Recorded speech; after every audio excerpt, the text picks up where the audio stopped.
বড়ি দিয়ে ডাটার চচ্চড়িটা হয়ে গেছে, আটির মধ্যে নামিয়ে দিলাম। তো বন্ধুরা, তোমরাও বাড়িতে এরকম, এখন তো বাজারে এরকম নোটে শাকের ডাটা কচি কচি উঠছে, এরকম বড়ি দিয়ে, কুমড়ো, আলু, বেগুন দিয়ে করে খেয়ে দেখো, দারুণ লাগে খেতে।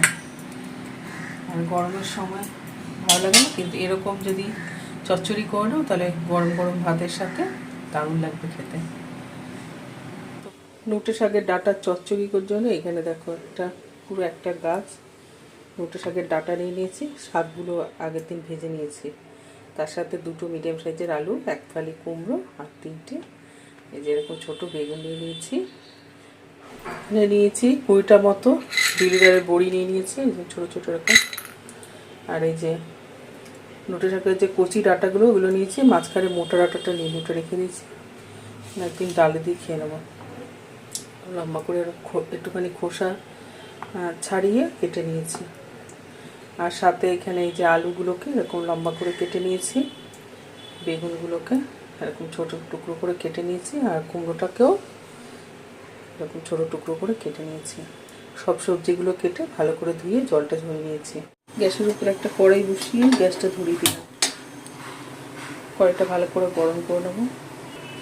কড়াই গরম করে নিয়ে দিয়ে দিলাম, বেশি তেল দেবো না, 25 গ্রাম মতো সরষের তেল দিয়ে দিলাম। তেলটা গরম করে নেবো। তেল ভালো করে গরম করে নিয়েছে, বড়িগুলোর মধ্যে দিয়ে দিলাম। বড়িগুলো ভেজে নেবো, লাল করে ভেজে নেবো।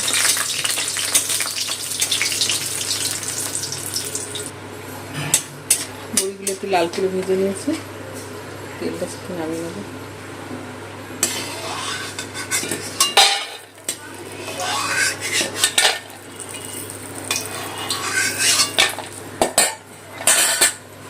ফোড়নে দিয়ে দিলাম 1/2 চামচ মতো কালো জিরে, আর তার সাথে একটা শুকনো লঙ্কা কেটে দিয়ে দিলাম।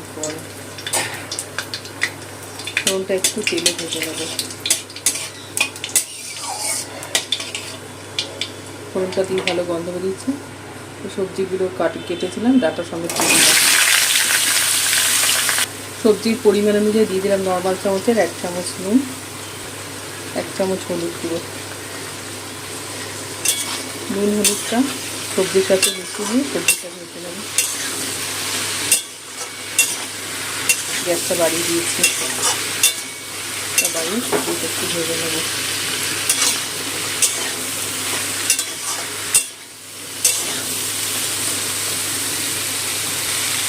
দু তিনবার ঢাকা দিয়ে সবজিটা ভেজে নেবো, তাহলে সবজিটা তাড়াতাড়ি হয়ে যাবে। 2-3 বার ঢাকা দিয়ে সবজিটা ভেজে নিয়েছি।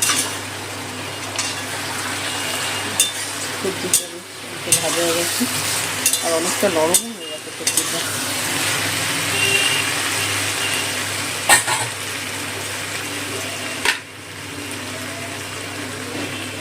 এর মধ্যে দিয়ে দিলাম 1/2 চামচ মতো হলুদের সাথে দিয়ে দিলাম 1/2 চামচ জিরে গুঁড়ো।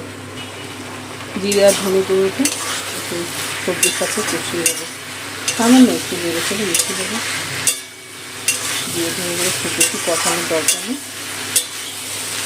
হালকা মতো একটু নেড়ে ফেলে দিলাম, মশলাটা কাঁচা গন্ধ না করে। মশলাটা একটু কষিয়ে নিয়ে এর মধ্যে দিয়ে দিলাম ভাজা বড়ি। আর সবজির তরকারিতে একটু মিষ্টি দিলে ভালো লাগে, তো সামান্য একটু চিনি দিয়ে দিলাম। ডাটাটা সিদ্ধ হওয়ার জন্য দিয়ে দিলাম সামান্য একটুখানি 1/2 বাটি মতো জল দিয়ে দিলাম, ছোটো বাটির। এখন এই বড়ি চিনিটা দিয়ে সবজিটার সাথে মিশিয়ে নিলাম।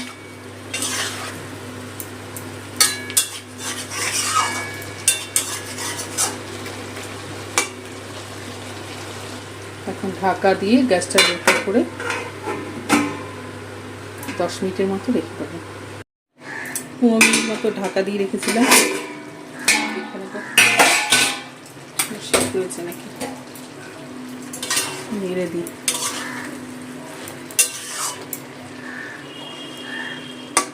সিদ্ধ হয়ে গেছে, ডাঁটাটা দেখে নেব। ডাঁটা সিদ্ধ হয়ে গেছে।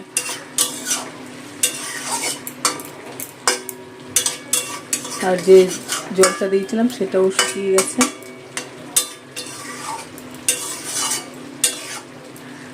বড়ি দিয়ে ডাটার চচ্চড়িটা হয়ে গেছে। গ্যাসটা বন্ধ করে দিলাম। বড়ি দিয়ে ডাটার চচ্চড়িটা হয়ে গেছে, মাটির মধ্যে নামিয়ে নিলাম। তো বন্ধুরা তোমরাও বাড়িতে এরকম, এখন তো বাজারে এরকম নোটে শাকের ডাটা কচি কচি উঠছে, এরকম বড়ি দিয়ে কুমড়ো আলু বেগুন দিয়ে করে খেয়ে দেখো, দারুণ লাগে খেতে। আর গরমের সময় ভালো লাগে না, কিন্তু এরকম যদি চচ্চড়ি করে নাও তাহলে গরম গরম ভাতের সাথে দারুণ লাগবে খেতে। তো বন্ধুরা তোমরা করে খেও, আর কমেন্ট করে জানিও কেমন হয়েছে। প্লিজ একটা তোমরা লাইক দিয়ে দিও।